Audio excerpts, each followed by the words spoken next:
नमस्कार दोस्तों, विजय शक्ति की इस प्लेटफॉर्म पर मैं रोहित आपका स्वागत करता हूं। कैसे हैं आप लोग? पढ़ाई आप लोग कैसी चल रही है? ठीक चल रही है ना?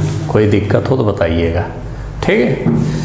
तो पिछले लेक्चर में हम लोगों ने क्या पढ़ा था? हम लोगों ने भौतिक राशि और मात्रक के बारे में पढ़ा था। हमने सारे कॉन्सेप्ट लास्ट लेक्चर में क्लियर कर लिए थे। आज हमें उस पर बेस्ड प्रीवियस ईयर क्वेश्चन लगाने हैं, ठीक है ना? डिफरेंट एग्जाम्स में इस चैप्टर पर बेस्ड जो क्वेश्चन पूछे गए हैं वो यहाँ पर हम लगाएंगे। देखिए, इस चैप्टर से क्वेश्चन बड़े आसान पूछे जाते हैं।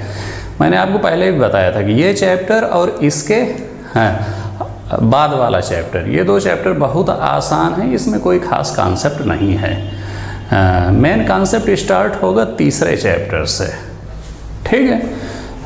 तो लेकिन क्वेश्चन यहाँ से पूछे जाते हैं और बड़े आसान क्वेश्चन पूछे जाते हैं, ठीक है ना? एक आध क्वेश्चन पूछ लिया जाता है इस चैप्टर से, तो लगा लेते हैं।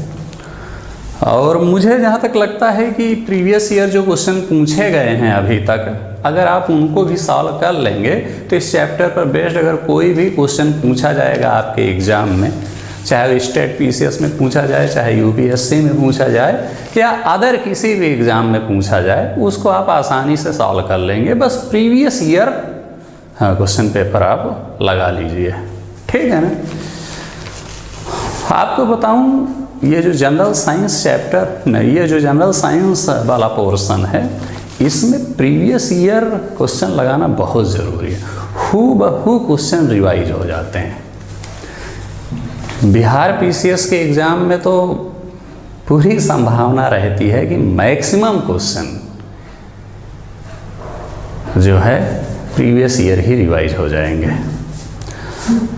8 मई को शायद बिहार पीसीएस का पेपर हुआ था, जो इसके पहले वाला जो पेपर हुआ था जो रद्द हो गया था, उसमें लगभग 30 क्वेश्चन पूछे गए थे यहाँ से जनरल साइंस से, और 30 के 30 क्वेश्चन जो है रिवाइज किए गए थे। यानी कि अगर किसी ने प्रीवियस ईयर पेपर लगा रखे हैं विथ एक्सप्लेनेशन जो है, तो वो 30 में 30 क्वेश्चन जनरल साइंस के कर लिया होगा, ठीक है ना? लगभग हर बार होता है। और सिर्फ बिहार ही नहीं, यूपी पीसीएस देख लीजिए या अदर स्टेट पीसीएस देख लीजिए, जनरल साइंस वाले पोर्शन में बहुत संभावना रहती है कि मैक्सिमम क्वेश्चन जो है, जो पहले के वर्षों में पूछे जा चुके हैं, उसी को फिर से पूछ लिया जाता है। इसलिए क्वेश्चन पेपर लगाना बहुत ज़रूरी है, ठीक है ना? तो हम यहाँ पर लगाएंगे, आज शुरू करेंगे। इस चैप्टर पर डिफरेंट एग्जाम में जो क्वेश्चन पूछे गए हैं, हम उनको यहाँ पर सॉल्व करेंगे, ठीक है? कोई दिक्कत? मैंने तो आपसे कहा था, ठीक? सब्सक्राइब जरूर कर दीजिएगा, ठीक? कोई दिक्कत हो बताइएगा। चलिए, तो पहला क्वेश्चन है। पहला क्वेश्चन कह रहा है कि ये बीपीएससी 2020 में पूछा गया है कि निम्नांकित में से कौन सी मूल भौतिक राशि है? मूल भौतिक राशि कहे या मूल राशि कहे, एक ही बात है। तो मैंने आपको बताया था,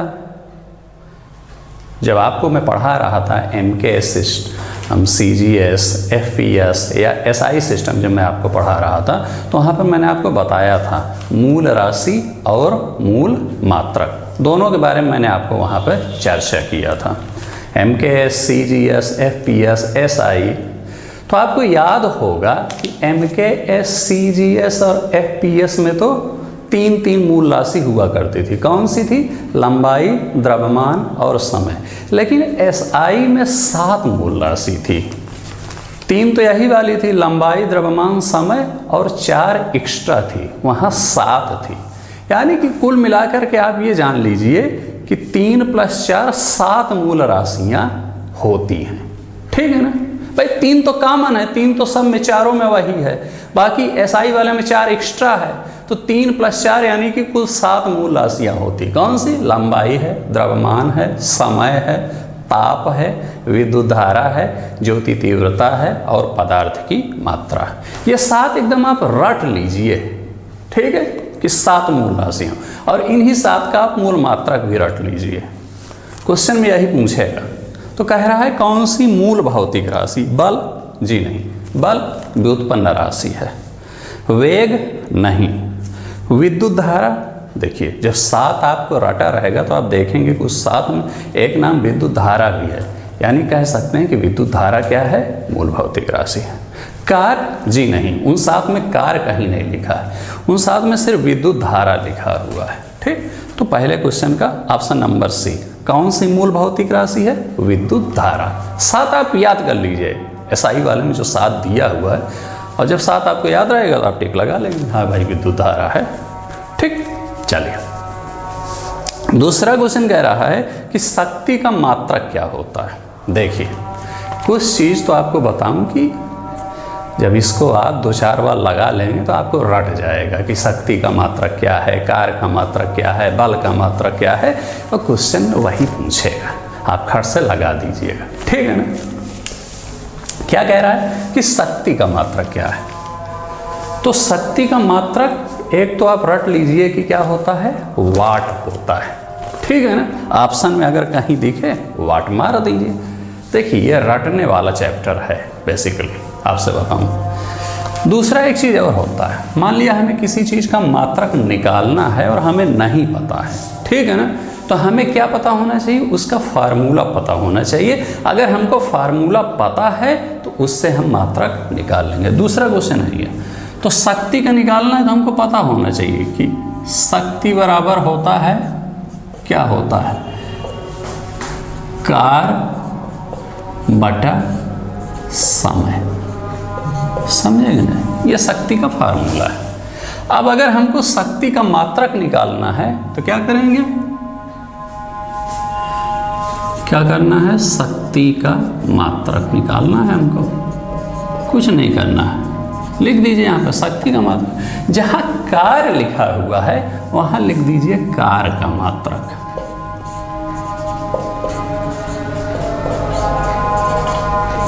और जहाँ समय लिखा है वहाँ लिख दीजिए समय का मात्रक।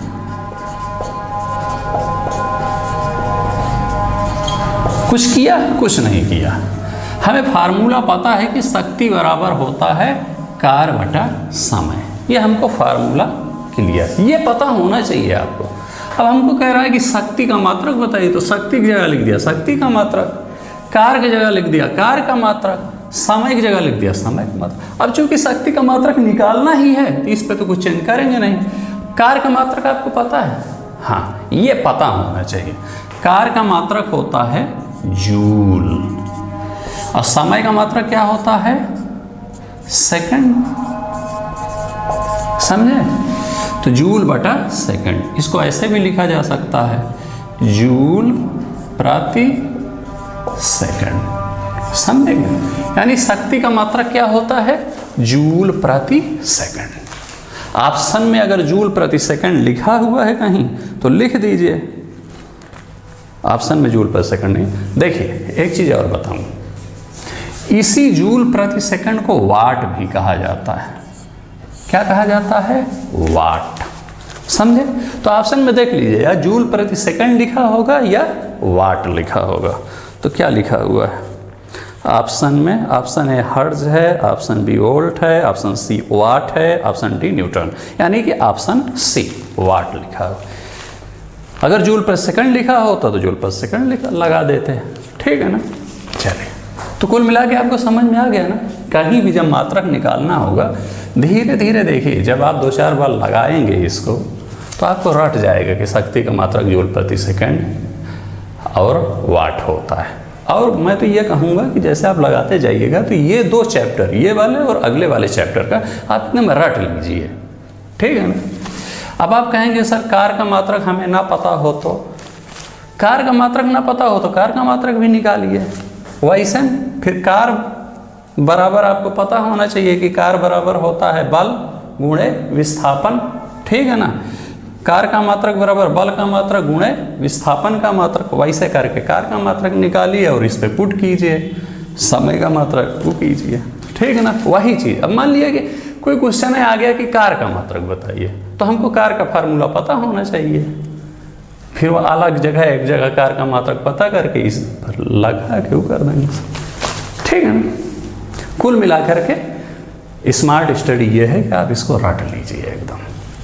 ये शक्ति वाला क्वेश्चन है, रट लीजिए कि शक्ति का मात्रक जूल पर सेकंड और वाट होता है, बस, ठीक। बाकी ये आगे जो फार्मूला आप सोच रहे होंगे कि साहब हमको तो ये फार्मूला पता ही नहीं है, तो आगे जब चैप्टर आएगा तो उसमें सब ये सारे फार्मूले आपको मिलेंगे, ठीक है ना। समस्या क्या है कि ये जो पहला चैप्टर है और दूसरा चैप्टर है, इन दोनों चैप्टरों का संबंध पूरी फिजिक्स के साथ है, समझ रहे हैं ना, पूरी फिजिक्स के साथ इन दोनों चैप्टर का संबंध है, समझ रहे हैं। ये जो फार्मूले हैं ये 7वें 8वें चैप्टर में ये फार्मूला आपको पढ़ने को मिलेगा, आगे और देखेंगे वो तीसरे चौथे चैप्टर में पढ़ने को मिलेगा, कोई लास्ट चैप्टर में पढ़ने को मिलेगा। लेकिन चूंकि मात्रक निकालना है तो सब कुछ एक ही इसी पहले चैप्टर में भर दिया गया है, कोई बात नहीं, आप जैसा मैं कह रहा हूँ वैसे कीजिएगा, ठीक है। चलिए तीसरा क्या है, फिर वही क्वेश्चन पूछ रहा है कि विद्युत शक्ति की इकाई है, इकाई कहे या मात्रक कहे या यूनिट कहे, तीनों एक ही बात है। तो विद्युत शक्ति की इकाई है क्या, एम्पियर, वोल्ट, कूलाम, वाट। ऑप्शन डी वाट, यही वाट। अगर जूल पर सेकंड लिखा होता है जूल पर सेकंड लिख देते, कोई दिक्कत। चलिए चौथा क्या कह रहा है कि बल का मात्रक क्या होता है, क्या कह रहा है कि बल का मात्रक क्या होता है। तो देखिए एक तो याद कर लीजिए कि बल का मात्रक होता है न्यूटन, ठीक है ना, और एक उस फार्मूले से कर दीजिए। देखिए बल बराबर होता है द्रव्यमान गुणे त्वरण, ठीक है ना। तो अगर हमको बल का मात्रक निकालना है तो क्या करेंगे, बल का मात्रक, बल की जगह बल का मात्रक लिख दीजिए, द्रव्यमान की जगह द्रव्यमान का मात्रक लिख दीजिए,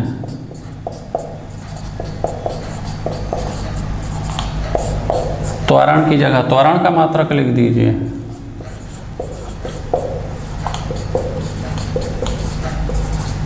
समझे कि नहीं समझे, बस वही, ये तो हो गया फार्मूला। ये आगे जब पढ़ेंगे बल वाला चैप्टर तो उसमें ये फार्मूला आपको पढ़ने को मिलेगा, वहाँ याद हो जाएगा। बाकी याद कर लीजिए, बल बराबर होता है द्रव्यमान गुणे त्वरण। तो बल का मात्रक निकालना है तो लिख दीजिए बल की जगह बल का मात्रक, द्रव्यमान की जगह द्रव्यमान मात्रक, गुणे का निशान लगा तो गुणा लगा दीजिए त्वरण का मात्रक। और द्रव्यमान का मात्रक क्या होता है, किलोग्राम, ठीक ना, ये तो आपको पता ही होगा, बताया था। त्वरण का मात्रक क्या होता है, मीटर प्रति सेकंड स्क्वायर, समझ है ना। तो किलोग्राम गुणे मीटर प्रति सेकंड स्क्वायर, इसको चाहे ऐसा लिखा रहने दीजिए, चाहे किलोग्राम गुणे की जगह डॉट लगा दीजिए, मीटर प्रति सेकंड स्क्वायर, ठीक है ना। समझे कि नहीं समझे, तो बल का मात्रक आप निकालें। अच्छा, ये जो किलोग्राम मीटर प्रति सेकंड स्क्वायर है, इसी को क्या कहा जाता है, इसी को बोला जाता है न्यूटन। समझे कि नहीं समझे, तो या तो लिखा रहेगा किलोग्राम मीटर प्रति सेकंड स्क्वायर या लिखा रहेगा न्यूटन। तो चलिए क्या लिखा है, यहाँ ऑप्शन दिया है फैराडे, फर्मी, न्यूटन, रदरफोर्ड। तो ऑप्शन सी न्यूटन, ठीक है।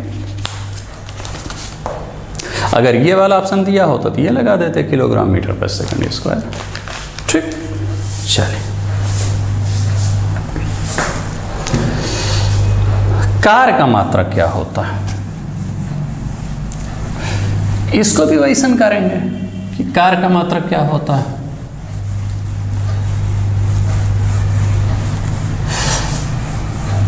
बस आप एक चीज याद करिए, जैसे जैसे लिख रहा हूं सब एकदम रटते जाइए।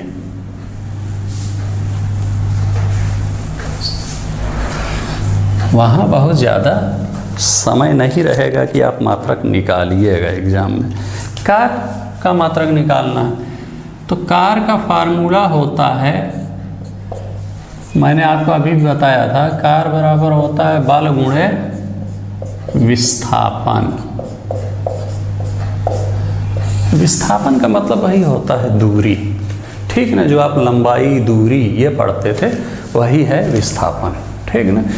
आगे बताऊंगा कि दूरी क्या होता है, विस्थापन क्या होता है। कुल मिलाकर वही समझिए कि दूरी और विस्थापन एक ही चीज़ है, बस अंतर यह है कि विस्थापन सदिश राशि है और दूरी अदिश राशि। आगे समझाऊंगा। तो चलिए अब हमको कार्य का मात्रक निकालना है, तो यहाँ बल का मात्रक लिख दें, बल का मात्रक गुणे लगा दें, विस्थापन की जगह विस्थापन का मात्रक लिख दें। अब ज़्यादा डिटेल यहाँ लिखेंगे नहीं, ठीक है ना। तो बल का मात्रक क्या होता है, न्यूटन होता है, गुणे विस्थापन का मात्रक क्या होता है, विस्थापन का मात्रक वही दूरी वाला मात्रक लिखेंगे यहाँ पे, विस्थापन मात्रक मीटर। तो क्या हो जाएगा, न्यूटन गुणे की जगह डॉट लगा दो मीटर, समझे कि नहीं। तो कार्य का मात्रक क्या होता है, न्यूटन मीटर, समझे कि नहीं समझे। देखिए ऑप्शन में कहीं न्यूटन मीटर लिखा हुआ है। चले फिर जैसे हर जगह कहता था कि न्यूटन मीटर को जूल भी कहते हैं, ठीक है ना। तो ऑप्शन में देख लीजिए, अगर न्यूटन मीटर लिखा है तो न्यूटन मीटर लगा दीजिए, और जूल लिखा है तो जूल लगा दिए। कार्य का मतलब option A joule, option B neutron, option C watt, option D dyne. तो जूल ऑप्शन लगा हुआ है तो यही है, तो जूल ऑप्शन ए, ठीक है ना। आवृत्ति को मापा जाता है, आवृत्ति को मापा जाता है, आवृत्ति क्या होती है आगे बताएंगे भाई, चैप्टर आएगा। अगर अभी से आवृत्ति वगैरह सब समझाने लगे तो फिर बड़ा दिक्कत हो जाएगी, बहुत लंबा चैप्टर पड़ा। कुल मिलाकर के आप समझ लीजिए कि आवृत्ति का मात्रक होता है हर्ट्ज। क्या, हर्ट्ज, ठीक है। तो देख लीजिए आवृत्ति को मापा जाता है, option A hertz, option B metre पर second, option C radian, option D watt, option E उपर्युक्त में से कोई नहीं, या उपर्युक्त में एक से अधिक। बीपीएससी का क्वेश्चन है, वहाँ 5 ऑप्शन देता है, ठीक है। तो यही ऑप्शन है हर्ट्ज। 7वां क्वेश्चन है, कह रहा है कि हर्ट्ज में क्या नापा जाता है। अभी बताया कि आवृत्ति को हर्ट्ज में नापा जाता है, हाँ। तो हर्ट्ज में क्या नापा जाता है, तो आवृत्ति नापी जाती है, ठीक है ना। ऑप्शन ए आवृत्ति, ऑप्शन बी ऊर्जा, ऑप्शन सी ऊष्मा, ऑप्शन डी गुणवत्ता, ऑप्शन ए आवृत्ति। हर्ट्ज में क्या मापा जाता है, आवृत्ति। आवृत्ति को हर्ट्ज में मापा जाता है, समझे, समझ गए कि नहीं समझ गए।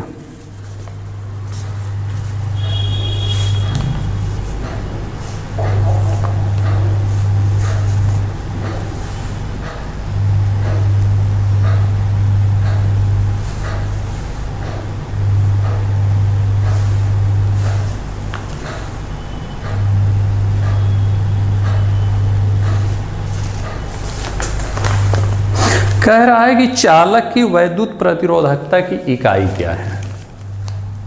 8वां क्वेश्चन है। देखिए 2 चीज़ होती है, एक होता है वैद्युत प्रतिरोधकता और एक होता है वैद्युत प्रतिरोध, ठीक है ना। वैद्युत प्रतिरोध, करंट में जब किसी वायर में कोई करंट बह रही होती है तो कुछ ऐसे चीज़ होती है जो उसका प्रतिरोध करता है, यानी उसका विरोध करता है। वो चाहता है कि करंट ना बहे, कम बहे, ठीक है ना। तो उसी चीज़ को कहा जाता है वैद्युत प्रतिरोध। आगे बताऊंगा जब चैप्टर आएगा, ठीक है ना। ये गुण होता है जो कि चालक में करंट के बहने का विरोध करता है, इसी को कहा जाता है वैद्युत प्रतिरोध, ठीक है। तो यहाँ पे क्वेश्चन जो पूछा गया है,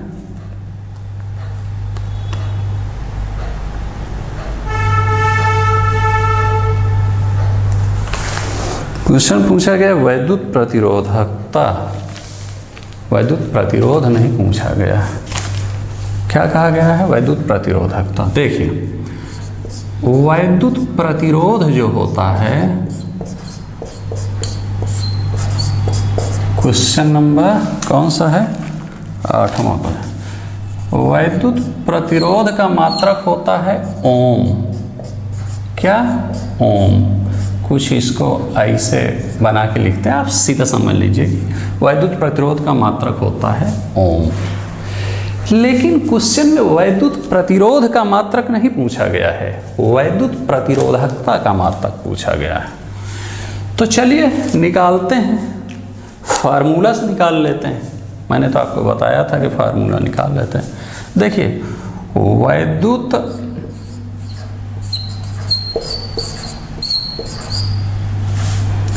प्रतिरोधकता बराबर होता है रो ए बाई एल। ए होता है क्षेत्रफल, एल होता है लंबाई।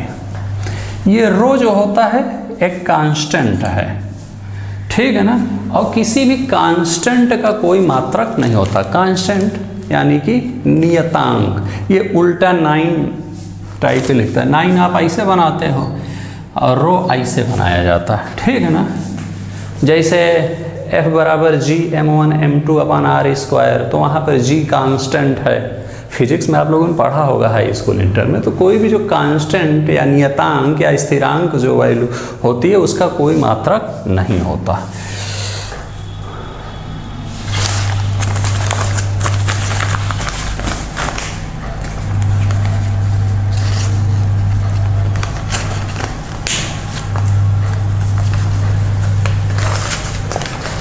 सॉरी,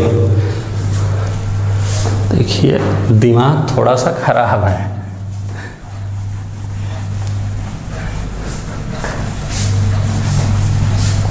फिर से इसको मैं लगा देता हूँ, डिस्टरबेंस है।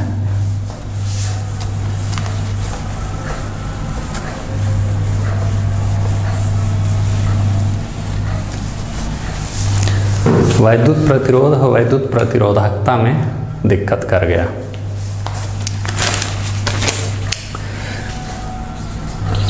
आप सीधे से जान लीजिए कि वैद्युत प्रतिरोध अगर कहीं लिखा हुआ है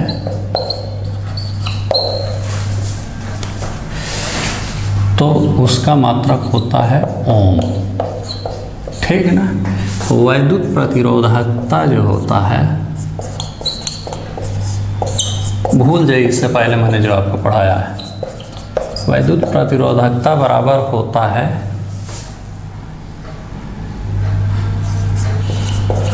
वैद्युत प्रतिरोध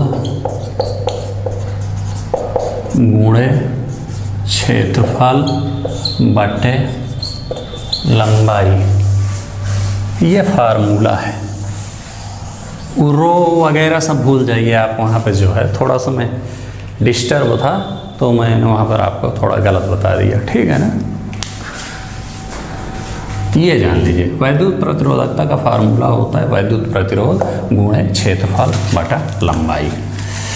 वैद्युत प्रतिरोध का मात्रक मैंने आपको बताया है कि ओम होता है, लिख दीजिए ओम, गुणे क्षेत्रफल का मात्रक होता है मीटर स्क्वायर, लंबाई का मात्रक होता है मीटर। काट दीजिए तो क्या हो जाएगा, ओम गुणे मीटर, यानी क्या कह सकते हैं, क्या होगा, ओम मीटर। तो यहाँ से आप ही समझ लीजिए कि वैद्युत प्रतिरोधकता का मात्रक होगा ओम मीटर और वैद्युत प्रतिरोध का मात्रक होगा ओम। समझे? बस। वैद्युत प्रतिरोधकता क्या होती है, वैद्युत प्रतिरोध क्या होता है, ये आगे जब चुंबक इलेक्ट्रिक चैप्टर पढ़ाएंगे तो वहाँ डिटेल में आपको मैं समझाऊंगा। डिस्टर्ब में इसलिए हो गया क्योंकि यहाँ पे जो क्वेश्चन पूछा गया है कि चालक की वैद्युत प्रतिरोधकता की इकाई है, 4 ऑप्शन दिया है, फराद, एम्पियर, वोल्ट और ओम।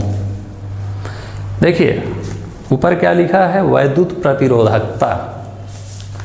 वैद्युत प्रतिरोधकता का मात्रक क्या निकाल रहा है, ओम मीटर। ऑप्शन में कहीं भी ओम मीटर लिखा ही नहीं है, इसीलिए मैं डिस्टर्ब हो गया थोड़ा सा। कहीं भी आप देख लीजिए वैद्युत प्रतिरोधकता का मात्रक मैंने आपको निकाल के दिखा दिया ना कि क्या होता है, ओम मीटर होता है, लेकिन ऑप्शन में कहीं नहीं लिखा है। ऑप्शन में ए लिखा है फराद, बी लिखा है वोल्ट, सी लिखा है एम्पियर, डी लिखा है ओम। ओम लिखा है, ओम मीटर नहीं लिखा है। और ओम किसका मात्रक होता है? ये वैद्युत प्रतिरोध का मात्रक होता है ओम, वैद्युत प्रतिरोधकता का नहीं। और क्वेश्चन में पूछा गया वैद्युत प्रतिरोधकता। अगर क्वेश्चन ये पूछता कि वैद्युत प्रतिरोध का मात्रक क्या है, तब हम ऑप्शन डी ओम लगा देते, लेकिन क्वेश्चन में पूछा गया वैद्युत प्रतिरोधकता। समझ में आ रहा है कि नहीं बात मेरी आपको? तो वैद्युत प्रतिरोधकता का ओम मीटर है। एमपीपीसीएस का क्वेश्चन है, क्वेश्चन गलत है कुल मिला के जान लीजिए, इसके ऑप्शन गलत है। या तो ऑप्शन में ओम मीटर लिखा हो, नहीं तो क्वेश्चन में या तो फिर उसको प्रतिरोधकता ना पूछ कर प्रतिरोध पूछा होता, तब हम हाँ ऑप्शन डी ओम सही मान लेते हैं। कुल मिलाकर आप रट लीजिए कि वैद्युत प्रतिरोध का मात्रक ओम और प्रतिरोधकता का ओम मीटर। कैसे याद रखेंगे? दोनों एक ही टाइस लग। देखिए प्रतिरोध है ना, छोटा शब्द है तो ओम हो गया, प्रतिरोध काता ये थोड़ा बड़ा हो गया प्रतिरोधकता, तो यहाँ पर ओम के आगे एक और लगा दिया मीटर। ठीक ना, बड़ा शब्द है तो बड़ा सा मात्रक हो गया, छोटा शब्द है तो छोटा सा मात्रक। ठीक, चलिए तो कुल मिलाकर के ये क्वेश्चन गलत है। ऑप्शन सॉरी 9वां क्वेश्चन, ओम मीटर किसका मात्रक है? किसका मात्रक है ओम मीटर? वैद्युत प्रतिरोधकता का। देख लीजिए, ये भी तो कहीं नहीं गलत है। प्रतिरोध का, चालकत्व का, प्रतिरोधकता का, आवेश का। प्रतिरोध का होगा कि प्रतिरोधकता का? प्रतिरोधकता का। ठीक ना, ऑप्शन नंबर सी। ठीक ना, ये नहीं ओम मीटर कह रहा है, ओम कह रहा होता तो हम कहते कि ये। ठीक है ना, अब यहीं से समझ लीजिए कि 9वां क्वेश्चन में कह रहा है कि प्रतिरोधकता का मात्रक ओम मीटर है, और वहाँ पर जो है प्रतिरोधकता का कोई ऑप्शन है नहीं दिया गया है ओम मीटर। ये कभी कभार ऑप्शन जब गलत होता है तो टीचर हड़बड़ा जाता है कि हाँ ये तो ऑप्शन है नहीं मिल रहा मेरी, अब क्या करें? हाँ क्या करें, आदमी परेशान हो जाता है कि लगता है मैंने कहीं क्वेश्चन गलत लगा दिए। उसको क्या पता कि सारा ऑप्शन ही गलत है। यही मेरे साथ हुआ। चलिए कोई दिक्कत। ठीक,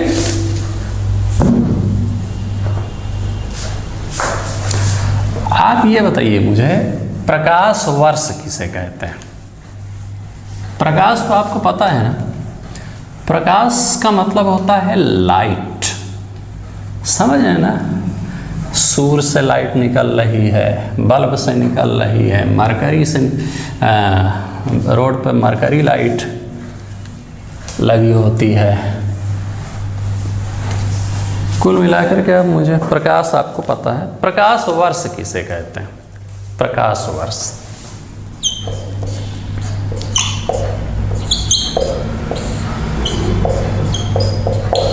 क्वेश्चन है आगे, कई क्वेश्चन है इस पे, 10वां क्वेश्चन है प्रकाश वर्ष। देखिए, प्रकाश द्वारा एक वर्ष में चली गई दूरी को प्रकाश वर्ष कहा जाता है। मान लिया ये है सूरज, सूरज है ये, इससे प्रकाश निकल रहा होगा ऐसे ऐसे। हाँ, ये प्रकाश जो निकला, मान लिया कि एक वर्ष में यहाँ पहुँच गया, ये प्रकाश जो है यहाँ पहुँच गया। ठीक है ना, यहाँ से यहाँ पहुँचने में एक वर्ष लगा, प्रकाश एक वर्ष में यहाँ तक पहुँच गया।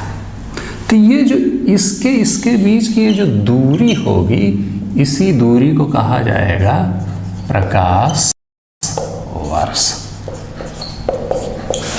कहने का मतलब, प्रकाश द्वारा एक वर्ष में जो दूरी तय की जाती है उसे प्रकाश वर्ष कहा जाता है। ध्यान से समझिए, कोई भी लाइट अगर किसी सोर्स से निकल रही है तो वो लाइट आगे बढ़ रही होगी, निरंतर वो आगे बढ़ती जाती है।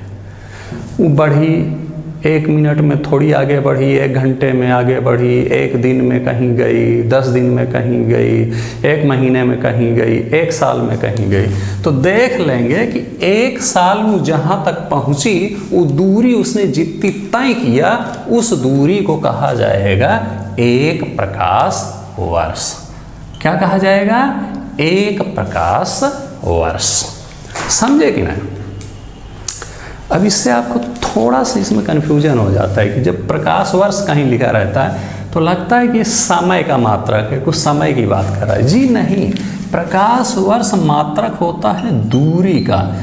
दूरी को प्रकाश वर्ष में नापा जाता है। समझे कि नहीं? जैसे दूरी को किलोमीटर में नापा जाता है, मीटर में नापा जाता है, वैसे दूरी को प्रकाश वर्ष में भी नापा जाता है। भैया ये दूरी ही तो है, यहाँ से प्रकाश निकला और ये यहाँ तक पहुँच गया 1 साल में, तो मैं कह रहा हूँ कि यहाँ से यहाँ की जो दूरी है, यानी इस प्रकाश वर्ष ने 1 वर्ष में जो दूरी तय किया उसको हम प्रकाश वर्ष कहते हैं। तो यही से स्पष्ट होता है कि प्रकाश वर्ष क्या है? प्रकाश वर्ष दूरी है। समझे कि नहीं समझे? प्रकाश वर्ष समय नहीं है, हाँ, कि 1 वर्ष का कोई समय है। समझे कि नहीं समझे? तो प्रकाश वर्ष किसका मात्रक है? दूरी का मात्रक है। याद रहेगा ना आपको? कोई दिक्कत है? चलिए क्वेश्चन। हाँ, तो अब आपसे पूछा, ये भी कहा जा सकता है कि ये ठीक है, 1 वर्ष में ये जो दूरी तय करता है प्रकाश, उसको हम प्रकाश वर्ष कहते हैं। ठीक है, उस दूरी को, तो वो जो दूरी होती कितनी है? वो होती है 9.46 इंटू 10⁻15 मीटर। यानी हम कह सकते हैं कि 1 प्रकाश वर्ष बराबर होता है 9.46 इंटू 10⁻15 मीटर। यानी हम ये कह सकते हैं कि कोई ये प्रकाश जो है 1 वर्ष में 9.46 इंटू 10⁻15 मीटर की दूरी तय करेगा। कुल मिलाकर के आप यहाँ पर याद कर लीजिए कि 1 प्रकाश वर्ष बराबर 9.46 इंटू 10⁻15 मीटर। पहली चीज़। दूसरी चीज़ आप याद कर लीजिए कि प्रकाश वर्ष दूरी का मात्रक है। ठीक है ना? ये वैल्यू बहुत बड़ी होती है। जब कोई छोटी दूरी होती है तो उसको मीटर में नाप लेते हैं। जब कोई और बड़ी दूरी होती, मान लिया 2 शहर के बीच दूरी नापना है, तो उसको हम किलोमीटर में नाप लेते हैं। लेकिन मान लिया आपको जो है सूरज और पृथ्वी के बीच दूरी नापना है, शुक्र और मंगल के बीच दूरी नापना है, सूरज और चांद के बीच दूरी नापना है। जब दूरी बहुत ज़्यादा होती है तो उसको हम प्रकाश वर्ष में नापते हैं। ठीक है ना? समझ में आ गया? जब कम होती है तो उसको मीटर या किलोमीटर में नापते हैं, जब ज़्यादा होती है तो उसको हम थोड़ा सा आसान पड़ जाता है, इसलिए हम उसको प्रकाश वर्ष में नापते हैं। समझ गए ना? चलिए, तो इस पे 6-7 क्वेश्चन दिया गया कि प्रकाश वर्ष किसकी इकाई है। इकाई मतलब वही मात्रक की बात कर रहा है। तो प्रकाश वर्ष किसकी इकाई है? कहने का मतलब प्रकाश वर्ष में क्या नापा जाता है? दूरी। देख लीजिए ऑप्शन में कहीं दूरी लिखा हुआ है। ऑप्शन ए दूरी। प्रकाश वर्ष इकाई है किसकी? दूरी की। ऑप्शन ए सही। 11वां क्वेश्चन, प्रकाश वर्ष मात्रक है किसका? समय का, दूरी का, चाल का, बल का। किसका मात्रक है प्रकाश वर्ष? दूरी का। ऑप्शन बी सही है। प्रकाश वर्ष होता है वह वर्ष जिसमें सूर्य का प्रकाश अधिकतम रहा हो। मैंने ये बताया है क्या? मैंने पहले ही कहा कि प्रकाश वर्ष समय नहीं है, प्रकाश वर्ष दूरी है। ऑप्शन ए में क्या कह रहा है? वह वर्ष, यानी यहाँ वर्ष की बात कर रहा है, समय की बात कर रहा है। गलत हो गया यहीं से। ऑप्शन बी कह रहा है वह वर्ष जिसमें कार्यभार हल्का हो। वह वर्ष, वर्ष नहीं है भाई प्रकाश वर्ष। प्रकाश वर्ष समय नहीं है, नाम में लगा है वर्ष, कंफ्यूज करने के लिए लोग कंफ्यूज हो जाते हैं। प्रकाश वर्ष एक दूरी है, जैसे किलोमीटर दूरी है, मीटर दूरी है, वैसे प्रकाश वर्ष भी दूरी है। चलिए ऑप्शन सी कह रहा है प्रकाश द्वारा 1 वर्ष में चली गई दूरी। ये ऑप्शन सही है। समझे? प्रकाश वर्ष होता है, प्रकाश वर्ष क्या होता है? प्रकाश वर्ष प्रकाश द्वारा 1 वर्ष में चली गई दूरी होती है।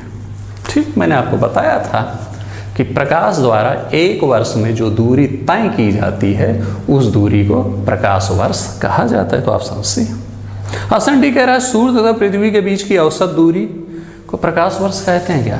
नहीं जी, सूर्य और पृथ्वी के बीच की दूरी को प्रकाश वर्ष में नापेंगे, बात सही है, लेकिन हम ये नहीं कह सकते कि सूर्य और पृथ्वी के बीच की जो औसत दूरी है उसको प्रकाश वर्ष कहते हैं। नहीं भैया, उसको हम प्रकाश वर्ष नहीं कहते। प्रकाश वर्ष किसे कहते हैं? प्रकाश द्वारा एक वर्ष में जितनी दूरी, जितनी डिस्टेंस तय की जाएगी, उसी डिस्टेंस को हम प्रकाश वर्ष कहते हैं। ठीक, और एक प्रकाश वर्ष बराबर होता है 9.46 × 10⁻15 मीटर। ठीक, चलिए तेरा क्वेश्चन क्या कह रहा है कि प्रकाश वर्ष निम्नांकित की इकाई, किसकी इकाई है? इकाई मतलब मात्रक, दूरी की, ऑप्शन डी। ठीक, 14 क्वेश्चन फिर वही कह रहा है प्रकाश वर्ष मात्रक है, किसका मात्रक है प्रकाश वर्ष? दूरी का, ऑप्शन सी। 15वां क्वेश्चन कह रहा है कि प्रकाश वर्ष है, प्रकाश वर्ष क्या है? वह वर्ष जिसमें फरवरी 29 दिनों की होती है। भाई ये पहले मैं बार बार आपसे कह रहा हूं कि प्रकाश वर्ष वर्ष नहीं है, प्रकाश वर्ष एक दूरी है। ठीक है ना?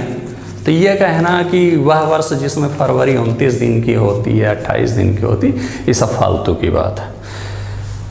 वह दूरी जो प्रकाश एक वर्ष में तय करता है, ऑप्शन बी जी, यही प्रकाश वर्ष क्या है? प्रकाश वर्ष वह दूरी है जो प्रकाश एक वर्ष में तय करता है। ऑप्शन सी, वह समय जो सूर्य की किरणें पृथ्वी तक पहुंचने में लेती हैं, जी नहीं।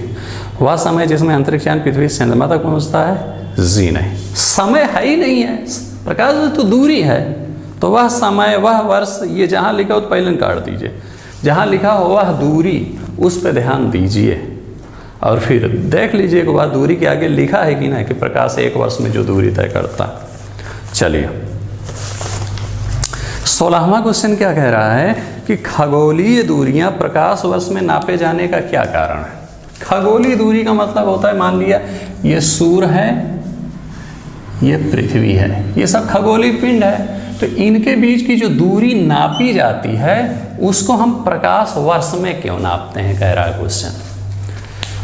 देखिए क्वेश्चन समझिए इसको, आईएएस में क्वेश्चन पूछा गया है, नॉर्मल क्वेश्चन नहीं है, कंफ्यूज कर देगा। कह रहा है इसको हम प्रकाश वर्ष में क्यों नापते हैं। अप्रत्यक्ष रूप से क्वेश्चन कुछ और कहना चाहता है, प्रकाश वर्ष में क्यों नापते हैं कह रहा है क्वेश्चन, लेकिन अप्रत्यक्ष प्रकाश वर्ष में नापे जाने का क्या मतलब होता है? जब कहे कि कोई दूरी प्रकाश वर्ष में नापी गई तो इसका मतलब होता है, ध्यान दीजिएगा, इसका मतलब होता है कि वह दूरी प्रकाश का यूज करके नापी गई है, प्रकाश का इस्तेमाल करके नापी गई है। जैसे हमको अगर अपने घर से, मान लिया कि पड़ोसी के घर के बीच की दूरी नापना है, तो हम क्या करेंगे? वो मीटर लाएंगे, 1 2 3 4, तो हम कहेंगे यहाँ पर हमने मीटर नामक इंस्ट्रूमेंट का यूज करके दूरी नाप लिया। मान लिया हमको एक शहर से दूसरे शहर के बीच दूरी नापनी है, तो हम क्या करते हैं? हम जाते हैं, बाइक स्टार्ट किया या कार अपना स्टार्ट किया और उसमें अपना ऑडोमीटर लगा, उसमें अपना लगा होता है जो है, और उसमें हम देख लेते हैं कि भाई कितनी दूरी हो गई। ठीक है ना? लेकिन यहाँ जो है, जो खगोलीय पिंड है, वहाँ पर हम बाइक का यूज करके, कार का यूज करके या मीटर का यूज करके, जो इंस्ट्रूमेंट होता है जिससे कपड़ा वपड़ा नापते हैं, तो नाप नहीं लेंगे कि दूरी कितनी है। यहाँ हम क्या इस्तेमाल करते हैं? प्रकाश इस्तेमाल करते हैं। समझ आए ना कैसे? देखिए होता क्या है, एक चीज जान लीजिए कि जो प्रकाश होता है वो 1 सेकेंड में 3 × 10⁸ मीटर की दूरी तय करता है। ये यूनिवर्सल ट्रूथ है।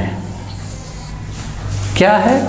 1 सेकेंड में 3 × 10⁸ मीटर की दूरी तय करता है प्रकाश। समझे कि नहीं समझे? भाई आपको पता है ना, आप पढ़े होंगे कि प्रकाश की चाल होती है 3 × 10⁸ मीटर प्रति सेकंड। वहीं से स्पष्ट हो जाता है कि 1 सेकंड में प्रकाश 3 × 10⁸ मीटर की दूरी तय कर रहा है। ठीक, अब मान लिया हमको निकालना है सूरज और पृथ्वी के बीच की दूरी। मान लो एग्जैक्ट आपको ना भी पता हो, आपने देखा कि यहाँ से यहाँ तक पहुँचने में 500 सेकंड का समय लगता है प्रकाश को सूर्य से पृथ्वी तक पहुँचने में। तो आप क्या करेंगे कि भाई 1 सेकंड में 3 × 10⁸ है मीटर है, तो आप निकाल लेंगे कि इससे कि 500 सेकंड में कितना दूरी तय करेगा। 500 × 3 × 10⁸।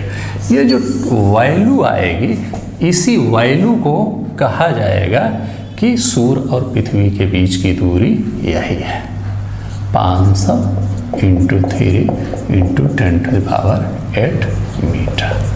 समझे कि नहीं? ऐसे निकालते हैं। आप कहेंगे कि सर प्रकाश का इस्तेमाल ही क्यों करते? भैया आप बताओ किसका इस्तेमाल करके दूरी निकाल लें। यूनिवर्सल ट्रूथ हमको पता है कि प्रकाश की चाल इतनी होती है, हमको बस ये देखना होता है कि टाइम कितना लगा।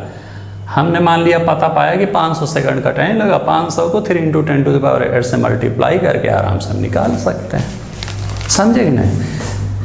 आप बाइक ले जाएंगे, सूर्य से स्टार्ट कीजिए बाइक और ले जाइए पृथ्वी तक, जो है नहीं संभव है ना। हवाई जहाज़ से जाएंगे, नहीं जा सकते सूर्य से पृथ्वी के बीच हवाई जहाज। समझ ना, कोई ऊपर कुछ नहीं। प्रकाश ही हमारे पास एक माध्यम है जिसका इस्तेमाल करके हम जो है निकालते हैं। ठीक है, मेन कारण क्या है? अच्छा, मान लिया कोई ऐसी बाइक बन भी जाए जो है कि सूर्य से पृथ्वी के बीच जा सकती है वो, हाँ, तो बाइक में क्या होगा कि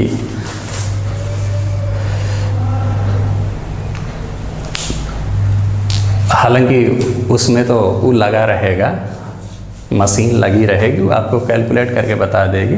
मान लिया मशीन उसमें नहीं लगी है, तो आप क्या करेंगे?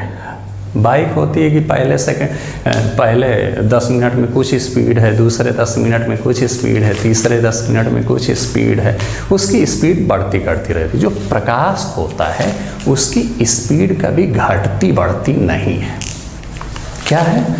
लाइट की कभी स्पीड घटे, लाइट की स्पीड हमेशा स्थिर रहती है। अगर पहले सेकंड में 3 × 10⁸ मीटर की दूरी तय किया तो उससे अगले सेकंड में भी इतना करेगा, उससे अगले सेकंड में भी उतना करेगा, उससे अगले सेकंड, हमेशा नियत रहती, बढ़ती घटती नहीं है। ठीक है ना?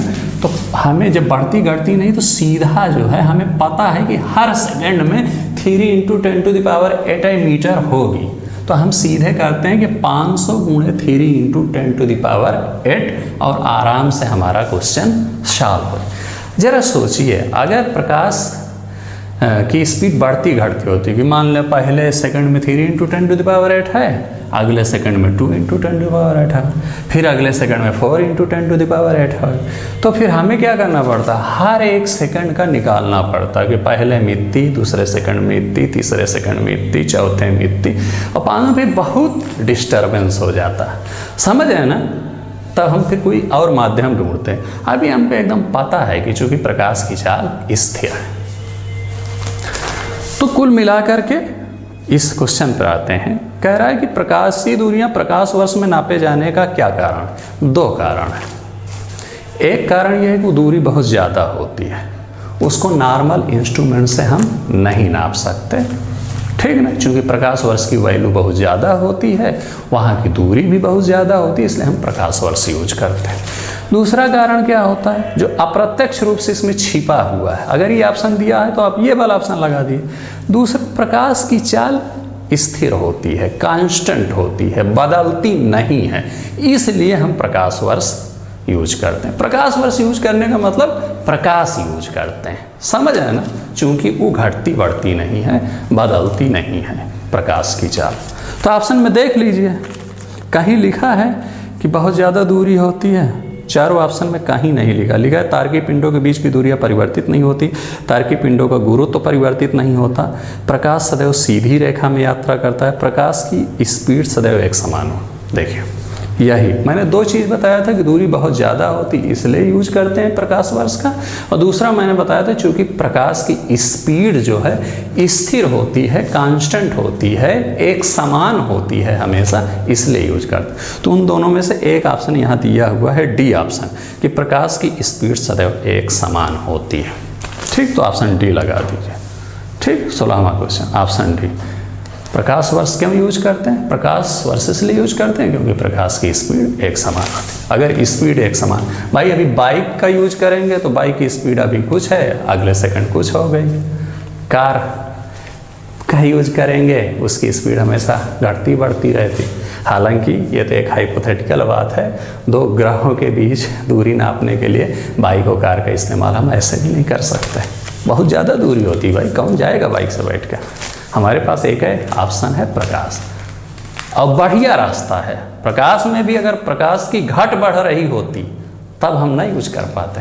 कितना काउंट करते कि पहले सेकंड में कितना है, दूसरे सेकंड में कितना है, तीसरे सेकंड में कितना है। हाँ, अभी तो सीधा बस टाइम से मल्टीप्लाई कर देते हैं 3 × 10⁸ को और निकल जाता है। ठीक, चले। एक पारसेक तारों संबंधी दूरियां नापने का मात्रक के बराबर होता है कितना? देखिए, प्रकाश वर्ष आपको पता चल गया, पारसेक भी जो है इसी प्रकार की जो बहुत बड़ी बड़ी दूरियां नापने के लिए यूज की जाती है। ठीक है ना। पारसेक जो होता है वो प्रकाश वर्ष से भी बड़ा होता है। एक पारसेक बराबर होता है 3.25 प्रकाश वर्ष।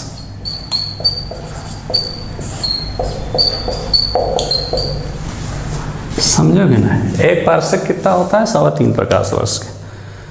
17वां क्वेश्चन, एक पारसेक कितने के बराबर है? ऑप्शन बी 3 × 10⁵ रट लीजिए एकदम। पारसेक मात्रक है भाई, जैसे प्रकाश वर्ष दूरी नापने का मात्रक है वैसे पारसेक भी दूरी नापने का। Option A. चलिए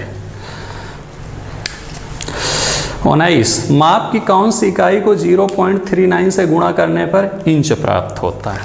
सेंटीमीटर। सेंटीमीटर में अगर आप 0.39 से मल्टीप्लाई कर देंगे तो आपको जो है इंच मिल जाएगा। ठीक है ना, समझे कि नहीं समझे? चलिए, ये सब तो बच्चों वाले क्वेश्चन हैं, बस इसी को याद रखिएगा। पारसेक बराबर कितना होता है, प्रकाश वर्ष बराबर कितना होता है, समझ है ना।